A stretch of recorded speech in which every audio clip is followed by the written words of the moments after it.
pakai The Shape Your Future karena pada dasarnya boleh dibantu PowerPoint-nya modelnya.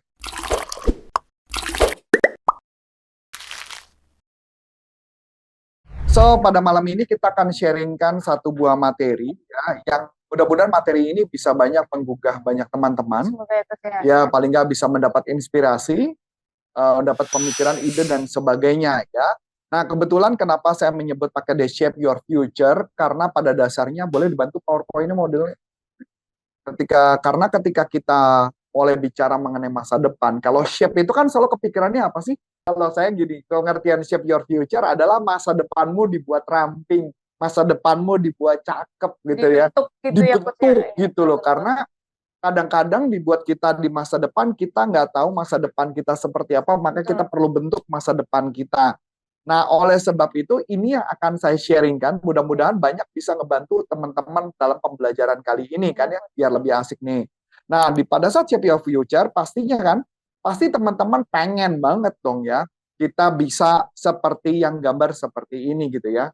Nah, pasti teman-teman pengen dong, ya kan, kehidupan kita pengen kita bisa hidup seperti ini gitu. Seperti ini apa? Kita memandang masa depan kita cerah, masa depan kita luar biasa, dalam kondisi apapun kita bisa hadapi semua permasalahan dengan, saya nyebutnya relatif lebih mudah. Ya. Saya nggak bisa ngomong bahwa masa depan kita garap dengan mudah, tapi paling nggak relatif lebih mudah. Dimudahkan gitu lah. Lebih dimudahkan, betul. Ya, karena apalagi kita bisa ngelihat bahwa sekarang lagi lucu-lucunya ya, lucu-lucunya bahwa kondisi ekonomi, kondisi dan sebagainya, walaupun sebenarnya kita sudah tidak di masa pandemi, bukan di masa endemi dan sebagainya, karena udah masuk endemi kategorinya, ya, hanya memang masih banyak banget banyak mendapat challenge ya. Ya. Nah, oleh sebab itu pertanyaan yang menarik, bisa nggak kita membuat masa depan kita menjadi cerah, masa depan kita menjadi bright, masa depan kita menjadi bagus. Nah, apa yang harus dilakukan? Nah, saya mau mengajak teman-teman untuk melihat dari beberapa sudut atau beberapa hal. Nah, kita ambil contoh ya. Nah, kenapa kita harus gini? Nah, ini saya membagi kehidupan itu menjadi 3 bagian. 3 bagian ya, 3 bagian kehidupan. Ada masa lalu, ya, ada masa sekarang, dan ada masa depan. Ya enggak? Ya. Nah, kok kenapa masa lalu dibahas? Nah, karena masa lalu itu kadang-kadang membuat masalah-masalah kita di masa lalu itu masih di bawah hingga sekarang. Diungkit-ungkit gitu ya, Coach, atau terungkit. Terungkit tanpa kita mau disengaja. Ya, kalau diungkit kan berarti artinya ada orang yang sengaja ngomong, masa lalu gini-gini. Enggak. Kita nggak mau mikirin. Alam bawah sadar apa? Pikiran bawah sadar. Karena kita mencontoh sederhana. Kita pengen mikirnya lempeng-lempeng aja. Kita pengen mikirnya yang baik-baik saja. Tapi yang jadi masalah adalah masa lalu kita ngingetin kita. Masa lalu bangkitin kita. Jadi ada apa aja di masa lalu? Pasti ada trauma. Ada trauma yang kejadian masa lalu. Saya kasih contoh yang sederhana gampang. Gak usah susah-susah deh. Saya dulu beberapa tahun yang lalu, mungkin 20-an tahun yang lalu, ada orang datang kepada saya. Orang itu adalah seorang pria yang sudah menikah. Kemudian dia pernah pingsan di dalam bus. Pingsan di dalam bus? Pingsan dalam bus. Nggak makan atau gimana? Nggak tahu saya ada apa. Pokoknya dia pingsan dalam bus. Ketika dia pingsan, bangun-bangun, dia sudah di rumah sakit. Jadi dia nggak ingat prosesnya dalam kondisi pertama gimana ceritanya pingsan. Pokoknya udah pingsan, udah di rumah sakit aja. Sejak saat itu dia jadi parno.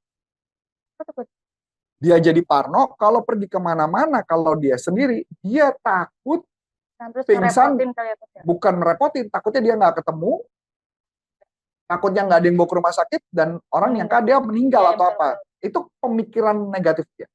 Yang akibatnya orang-orang dia menjadi panic attack. Ya. Jadi kalau saking panic attack-nya, kalau dia pergi kemana-mana sendirian, dia ngerasa gedung-gedung pada rubuh.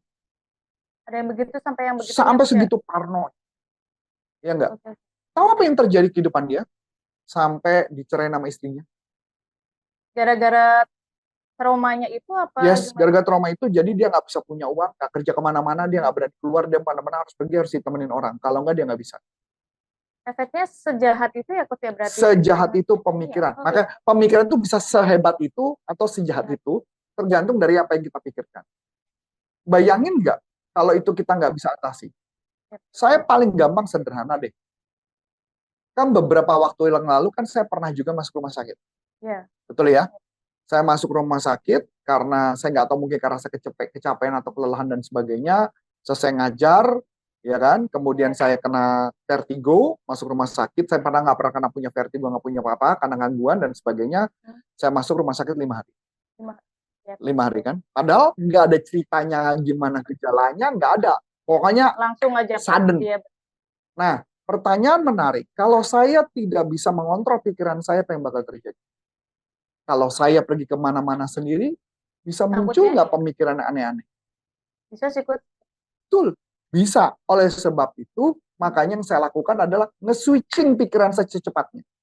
Kalau saya nggak switching pikiran saya, parno. Kalau di jalan bagi nyetir mobil gimana? Kalau ada apa-apa gimana? Bener nggak? Ya. Nah, itulah yang mesti di-switching di pikiran kita. Itu yang disebut namanya trauma. Tadi mau bicara apa? Itu lebih ke afirmasi apa? Bisa jadi afirmasi.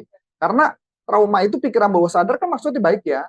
Maksudnya jangan sampai terulang, maka dia muncul, kalau terulang gimana, gitu kan ya, dan sebagainya. Nah, itu yang trauma. Yang kedua adalah fobia. Fobia itu bisa mengatakan ada gangguan bahwa kita pernah ditolak sama customer, atau pernah ada kejadian tertentu yang membuat tidak nyaman. Fobia itu ganggu banget gitu loh. Nakutin juga Nakutin ya, banget. Ya. Kalau dulu saya kecil punya fobia adalah waktu zaman saya kecil, saya pernah tinggal di daerah Cilandak. Waktu itu Cilandak itu masih ada apa namanya ya, marinir ya. Marinir masih ada di sana. Tapi dulu ada gudang peluru. Bener-bener gudang peluru. Jadi peluru, bom dan sebagainya ditaruh di dalam satu buah gudang dan di daerah Cilandak. Ada ya Kut ya di situ? Yes, ada.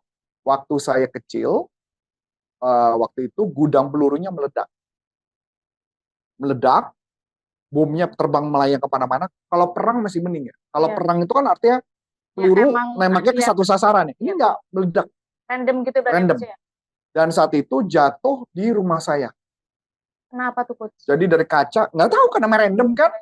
Masuk, pecah kaca, dan kami semua kabur. Satu rumah. Dan ternyata setelah beberapa minggu kemudian, setelah kondisi tenang, ternyata kami temukan bom sebesar ini. Ya. Itu bayangin nggak kalau meledak?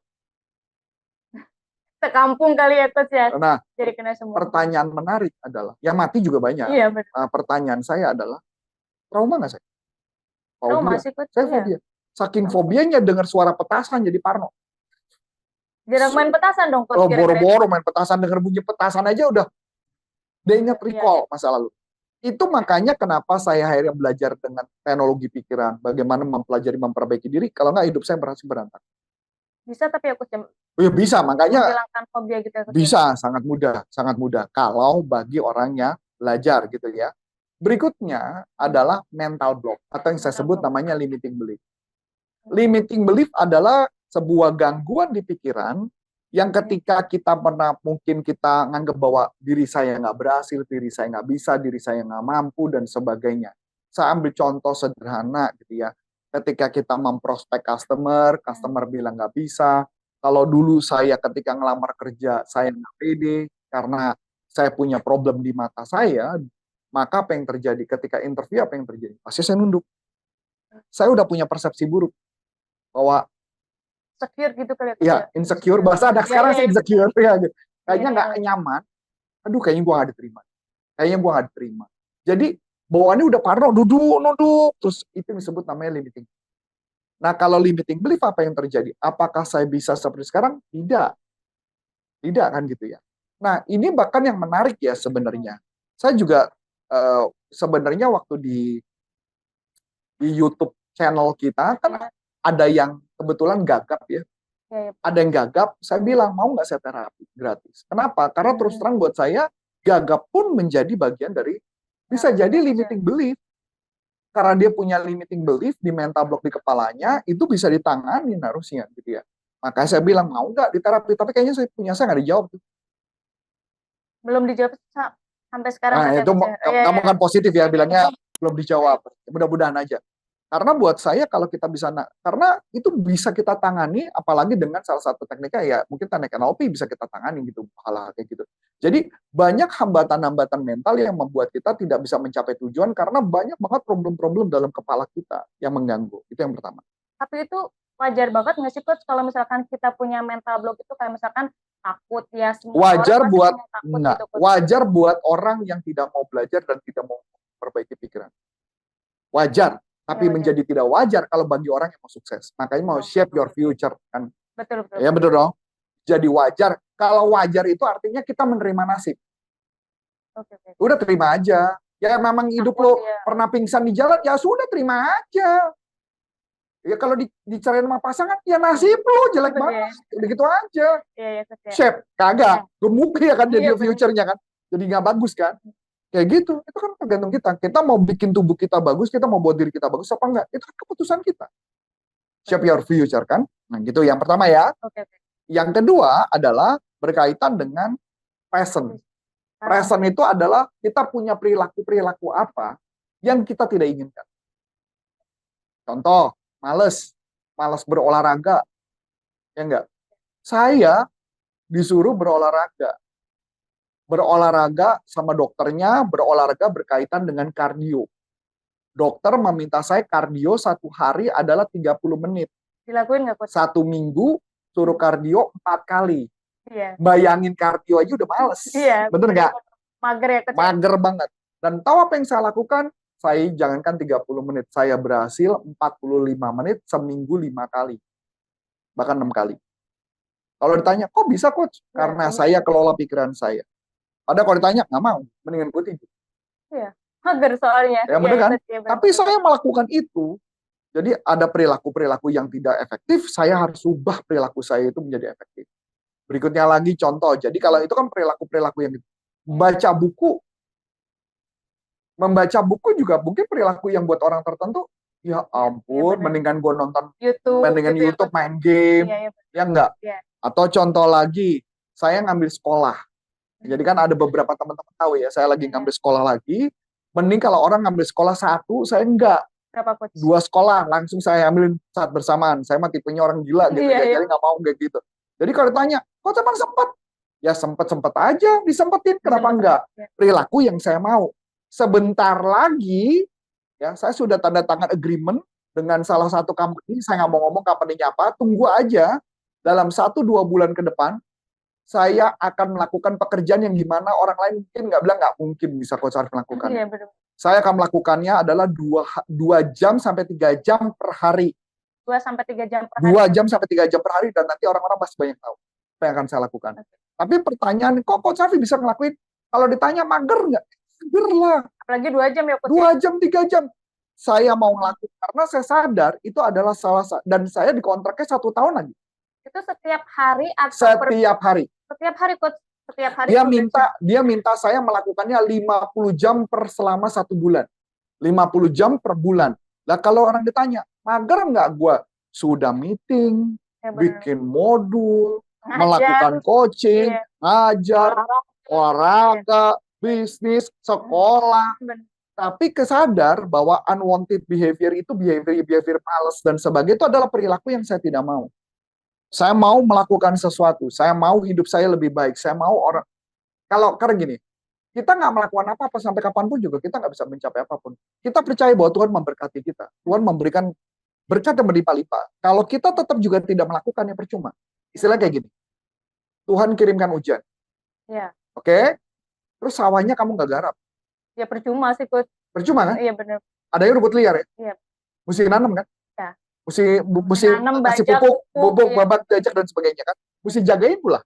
Ya, benar. Jangan sampai dimakan burung atau belalang dan sebagainya. Nah itu artinya unwanted behavior. Gimana cara menghilangkan perilaku kebiasaan yang buruk. Yang ketiga, future. Ketika kita bicara mengenai future, apa sih yang kita bicara future? Kebiasaan menunda. Ya enggak? Menunda, waduh Bang, menunda itu kan masih bisa besok. 5 menit lagi. Masih bisa besok. Ya kalau 5 menit, 30, 1 jam masih ada waktu, gitu kan ya, menunda-nunda terus. Kemudian apa? Cemas akan masa depan. Sering sih, Coach. Iya nggak? Iya. Ini gimana nih? Masa depan gimana nih? Iya. Loh, itu kalau pertanyaan itu ditanyakan kepada saya, harusnya saya punya penyakit yang lebih banyak ya. Iya benar-benar. Bener nggak? Iya benar-benar. Karena masa depan, ibaratnya kenapa? Bayar gaji karyawan. Benar. Kita bener nggak? Bener kan? Gimana caranya bayar gaji karyawan? Gimana caranya untuk ini dan Iya. sebagainya? Itu kalau saya nggak bisa atasi, apa yang bakal terjadi? Kalau kita punya ketakutan, saya ulangi, kalau Iya. kita punya ketakutan, apa yang terjadi? Maka otak kita akan menutup possibility untuk kita bisa punya peluang. Ketika kita menghilangkan kecemasan, maka otak kita lebih positif untuk kita bisa mengejar tujuan. Karena ketika cemas munculnya adalah apa? Panik. Tapi kalau misalkan cemas itu dibutuhkan juga nggak sih, Coach? Enggak. Oh, karena aku merasa cemas, berarti aku harus punya planning gitu loh. Kalau ada yang bisa begitu mah bagus. Ya kalau itu kan bukan cemas gitu namanya kan. Itu stres itu kategorinya, kan masih melakukan ya. Tapi ada orang yang cemas, saking cemasnya dia tidak melakukan apa-apa. Jadinya panic attack gitu ya, Coach ya? Ketika lu semakin ketakutan ngejar masa depan, semakin otak lu nggak bisa mikir.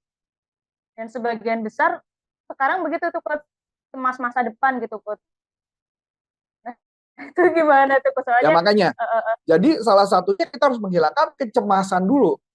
Ketika kita menghilangkan kecemasan, maka ketakutan hilang, kita jadi tenang, kita percaya Tuhan memberikan berkat kepada kita, maka kita ngejalanin lebih gampang.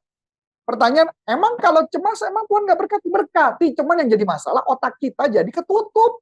Jadi semuanya tergantung diri kita sendiri gitu ya, Coach ya? Pernah nggak ngalamin begitu cemas, otak lu nggak bisa mikir yang lain? Iya benar. Ya nggak bisa mikirin yang lain kan? Possibility yang ada nggak ada. Udah panik. Ujung-ujungnya apa kalau orang sales? Banting harga. Bener.